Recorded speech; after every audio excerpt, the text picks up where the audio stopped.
السلام علیکم۔ شادی کی پہلی رات سے ہی میں اپنے شوہر کا ساتھ پانے کے لیے تڑپ رہی تھی۔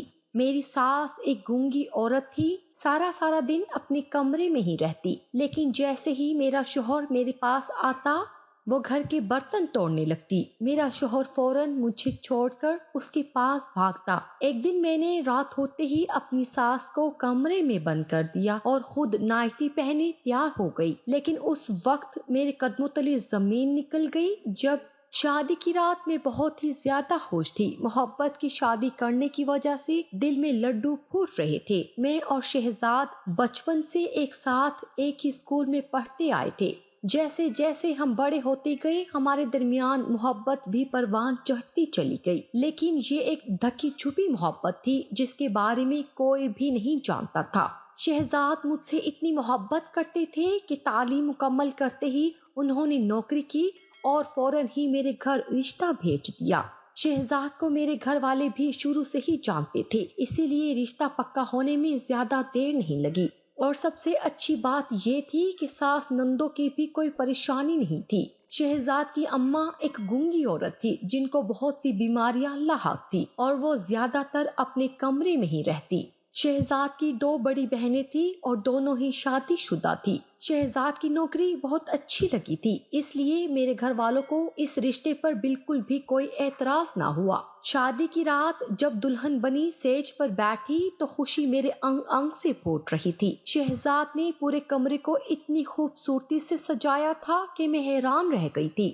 شہزاد کو میری پسند اور ناپسند کا بہت اچھے سے علم تھا۔ شہزاد کمرے میں آیا تو سالوں کی محبت ہونے کے باوجود بھی میں نے ایک عجیب سی شرم محسوس کی۔ اب میرا اور شہزاد کا رشتہ بدل چکا تھا، وہ میری محبت ہی نہیں بلکہ میرا محرم بھی بن گیا تھا۔ شہزاد جیسے ہی میرے پاس آ کر بیٹھا تھا، ایک لمحے کو بھی تاخیر کیے بغیر اس نے میرے ہاتھوں کو اپنے ہاتھوں میں تھام لیا۔ شہزاد کی آنکھوں میں محبت کی جو چمک تھی وہ میرے لیے بہت ہی انمول تھی۔ شہزاد کے ہر لفظ اور ہر انداز میں میرے لیے ایسی محبت تھی کہ میں خود کو خوش قسمت تصور کر رہی تھی۔ شہزاد نے میرا گھونگھٹ اٹھایا اور میرے بالوں سے کھیلنے لگا۔ شہزاد کو ہمیشہ سے ہی میرے لمبے گھنے بالوں سے عشق تھا۔ وہ آہستہ آہستہ ہم دونوں کے درمیان کے فاصلے کو ختم کرتا ہوا میرے قریب آ رہا تھا۔ شہزاد نے اپنے ہاتھوں سے میرے گلے میں ایک خوبصورت سی سونے کی زنجیر پہنائی۔ شہزاد کی انگلیاں میرے گردن کو چھوتی ہوئی گزری تو میرے اندر جذبات کا طوفان ٹھاٹھے مارنے لگا۔ شہزاد اپنی انگلیوں سے میرے چہرے کو چھو رہا تھا اور میں خود کو بھولتی جا رہی تھی۔ فضا پوری طرح پھولوں کی خوشبو سے معطر تھی اور اس سے پہلے کہ ہم دونوں ایک دوسرے میں پوری طرح گم ہو جاتے، اچانک ہی برتن ٹوٹنے کی اتنی تیز آواز آئی تھی کہ ہم دونوں ہی چونک اٹھے تھے۔ سارا ماحول خراب ہو گیا تھا اور شہزاد فوراً ہی کمرے سے نکل کر بھاگے تھے۔ گھر میں ہم دونوں کے علاوہ صرف شہزاد کی گونگی ماں تھی اور میں یہ سوچ کر پریشان ہو رہی تھی کہ نہ جانے انہیں کیا ہوا ہے۔ کافی دیر تک میں کمرے میں بیٹھ کر شہزاد کا انتظار کرتی رہی، لیکن جب وہ لوٹ کر نہ آئے تو میں اپنا سرخ لہنگا اٹھائے کمرے سے باہر نکلی اور شہزاد کی ماں کے کمرے کی طرف بڑھی۔ شہزاد اپنی ماں کے پاس بیٹھے ان کے پاؤں دبا رہے تھے۔ جیسے ہی مجھ پر نظر پڑی تو اشارے سے کہنے لگے کہ تم میرے کمرے میں جاؤ، میں آ جاؤں گا۔ میرا دل پوری طرح اداس ہو گیا تھا۔ مجھے شہزاد کی ان کی ماں کی خدمت پر کوئی اعتراض نہ تھا، لیکن شادی کی رات کو لے کر میرے بہت سے ارمان تھے جو چکنا چور ہو گئے تھے۔ میں کمرے میں واپس آ گئی تھی اور گرمی بہت زیادہ ہونے کی وجہ سے میں نے اپنا لباس بھی تبدیل کر لیا اور سونے کے لیے لیٹ گئی۔ شہزاد کے انتظار میں ساری رات کروٹیں بدلتی رہی۔ مجھے کب نیند لگ گئی خبر بھی نہ ہوئی، اور جب صبح آنکھ کھلی تو شہزاد کو اپنے برابر میں سوتا ہوا پایا۔ میرا موڈ پوری طرح بگڑ چکا تھا اور میں نے شہزاد سے صبح اٹھنے کے بعد بھی کوئی بات نہیں کی۔ شہزاد کو بھی علم تھا کہ میں اس سے ناراض ہوں۔ وہ بہانے سے میرے قریب آنے کی کوشش کرنے لگے۔ لیکن میں اسے دھکا ہی دیتی رہی۔ شہزاد مجھے پیار سے سمجھا رہا تھا کہ اس کی ماں کی طبیعت ٹھیک نہیں ہے، وہ ذہنی طور پر بھی دباؤ کا شکار ہے، اسی لیے اکثر ہی غصے میں برتن توڑنے لگتی ہے۔ ایسے وقت میں اگر شہزاد ان کے آس پاس نہ ہو تو انہیں پوری طرح دورہ پڑ سکتا ہے اور پھر انہیں سنبھالنا بہت ہی مشکل ہو جاتا ہے۔ شہزاد نے بتایا کہ ان کی ماں ہمیشہ سے گونگی نہیں تھی، بلکہ کچھ عرصہ پہلے انہیں فالج کا اٹیک آیا تھا، جس کے بعد ان کی زبان نے کام کرنا چھوڑ دیا اور اسی وجہ سے وہ چھوٹی چھوٹی بات پر بہت زیادہ غصہ ہو جاتی ہیں۔ شہزاد نے مجھے تنبیہ کی تھی کہ میں بھی ان کی والدہ کا پوری طرح خیال رکھوں۔ گھر میں میرے علاوہ اور کوئی عورت نہ تھی، اس لیے شادی کے اگلے ہی دن میں نے باورچی خانے کی ذمہ داری بھی سنبھال لی اور شہزاد کی پسند کا کھانا بنایا۔ میں نے ڈائننگ ٹیبل پر بہت ہی خوبصورت انداز میں کھانا سجایا اور موم بتیاں بھی لگائی۔ میں ایک خوبصورت اور رومانوی ماحول میں شہزاد کے ہمراہ کھانا کھانا چاہتی تھی۔ شہزاد کی اماں پرہیزی کھانا کھاتی تھی اور میں نے ان کا علیحدہ سے کھانا بھی تیار کر دیا تھا، لیکن اس وقت میرا چہرہ اتر گیا جب شہزاد نے اپنا کھانا ایک پلیٹ میں ڈالا اور یہ کہہ کر اپنی ماں کے کمرے میں چلے گئے کہ وہ کھانا ان کے ساتھ کھاتے ہیں، میں بھی چاہوں تو وہیں آ جاؤں۔ میں نے شہزاد سے کہا کہ ایک دن ہم دونوں اس طرح کھانا کھا لیتے ہیں، کل سے ہم ان کے ساتھ ہی کھائیں گے، لیکن شہزاد نے بہت ہی تیز نظروں سے مجھے گھورا اور کہنے لگے کہ اماں کو شدید غصہ آ جائے گا، وہ ہر حال میں میرے ساتھ ہی کھانا کھاتی ہیں۔ یہ سوچ کر میرا موڈ پوری طرح بگڑ گیا تھا کہ میں جسے گونگی اور بیمار سمجھ رہی تھی وہ تو میرے لیے ایک مصیبت ثابت ہوئی تھی۔ مجھے شہزاد کے ساتھ کچھ وقت بھی گزارنے کو نہیں مل رہا تھا۔ رات ہوتے ہی میں کمرے میں آ کر تیار ہو گئی۔ پہلی رات تو ایسے ہی گزر گئی تھی، لیکن اب میں شہزاد کا ساتھ چاہتی تھی۔ میں نے کالے رنگ کی خوبصورت سی ساڑی پہنی اور سرخ رنگ کی لپسٹک سے اپنے ہونٹوں کو رنگ لیا، کانوں میں بڑے بڑے جھمکے اور ہاتھوں میں ڈھیر ساری چوڑیاں ڈال کر پورے کمرے میں پرفیوم کا سپرے کر دیا۔ کل رات والے پھولوں کی مہک ابھی بھی کمرے میں باقی تھی۔ میں پوری طرح سج سنور کر شہزاد کو گھائل کرنے کے لیے تیار تھی۔ شہزاد جب اپنی ماں کو دوائیں کھلا کر کمرے میں آئے تو مجھے دیکھ کر دیکھتے ہی رہ گئے۔ شہزاد کے اندر بھی جذبات کا طوفان تھا اور وہ خود بھی اپنی پیاس بجھانا چاہتے تھے۔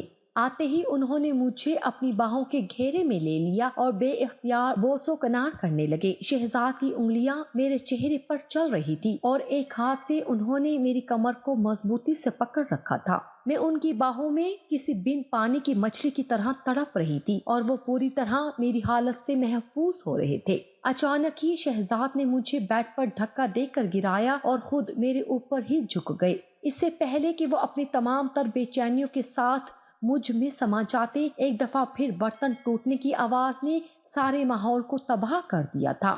شہزاد فوراً ہی اٹھ کر کمرے سے نکلنے لگے تو میں نے انہیں ہاتھ پکڑ کر زبردستی روکنے کی کوشش کی۔ شہزاد نے میرے کان میں سرگوشی کرتے ہوئے کہا کہ وہ جلد ہی واپس آ جائیں گے، اس وقت ان کے لیے اپنی ماں کو دیکھنے جانا بہت ضروری ہے۔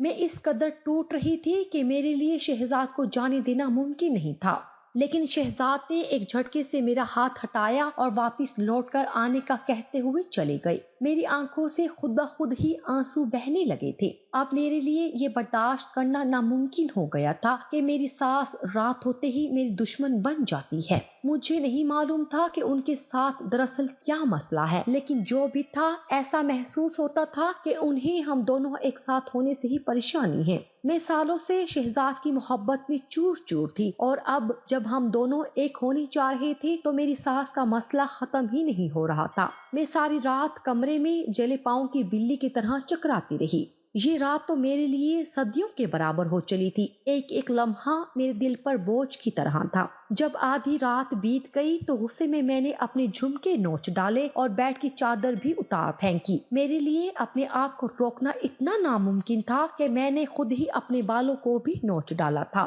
اور جب مجھ سے برداشت نہ ہوا تو میں نے جا کر ٹھنڈے پانی کا شاور لے لیا اور سونے کے لیے لیٹ گئی۔ میرے اندر ایک آگ سی جل رہی تھی اور ایسا محسوس ہوتا تھا جیسے میرا پورا وجود جل کر خاک ہو جائے گا۔ میں نے سوچ لیا تھا کہ اب اس سے زیادہ میں اپنے اور شہزاد کے بیچ اپنی گونگی ساس کو نہیں آنے دوں گی۔ وہ خود تو سارا دن سوئی پڑی رہتی ہیں اور رات ہوتے ہی ہمارے درمیان دیوار بن جاتی ہیں۔ اگلا دن میں نے شہزاد سے پوری طرح ناراض رہ کر گزارا تھا۔ شہزاد کو بھی احساس تھا لیکن وہ مجبور تھے۔ رات ہوتے ہی میں اپنی ساس کو دودھ دینے کے لیے ان کے کمرے میں گئی تو میں نے آہستہ سے ان کے کمرے کے دروازے کو باہر سے کنڈی لگا کر انہیں اندر ہی بند کر دیا۔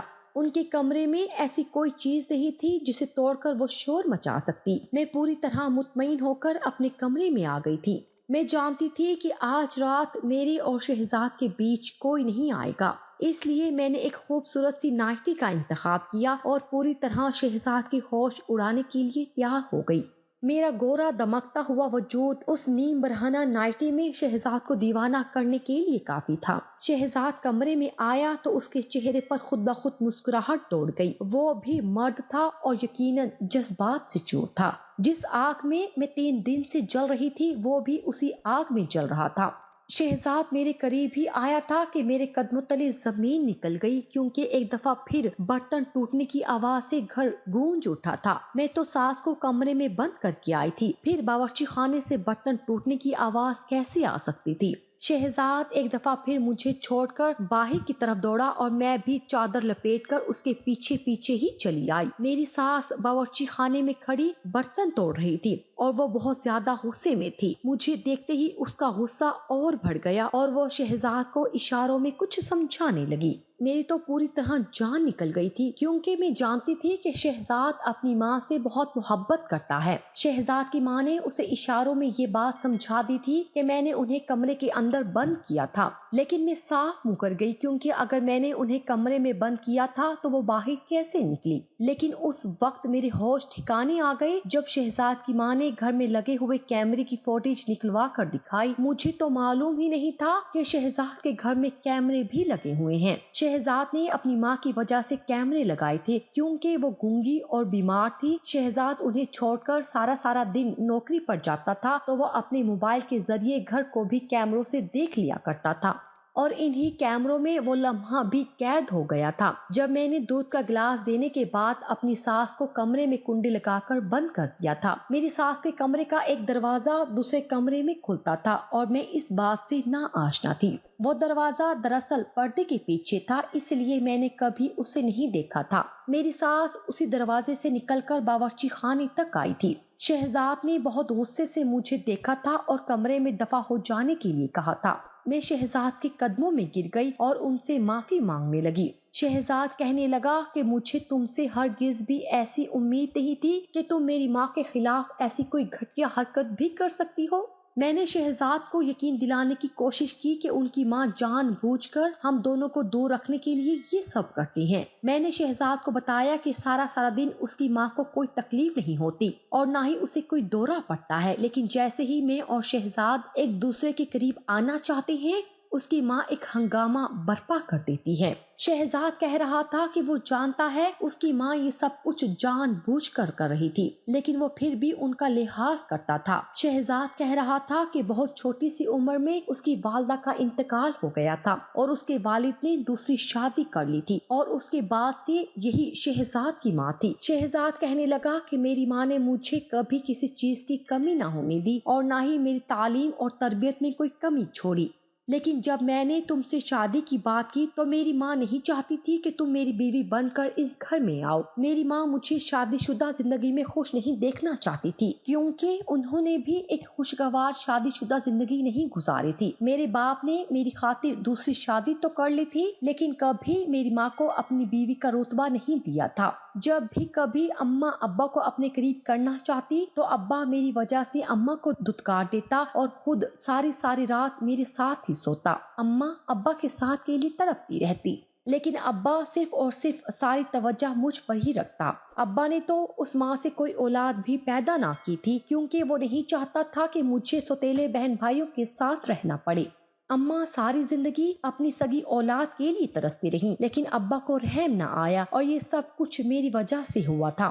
ابا نے اماں کے ساتھ ہر معاملے میں بہت زیادہ ناانصافی کی تھی اور میں خود اس بات کا گواہ ہوں، اور شاید اماں نے اسی بات کا بدلہ لینے کے لیے ہم دونوں کو ایک نہ ہونے دینے کا فیصلہ کیا۔ یہ بات جانتے ہوئے بھی میں اس لیے خاموش رہا کیونکہ کہیں نہ کہیں جو کچھ اماں کے ساتھ ہوا اس کا ذمہ دار میں تھا۔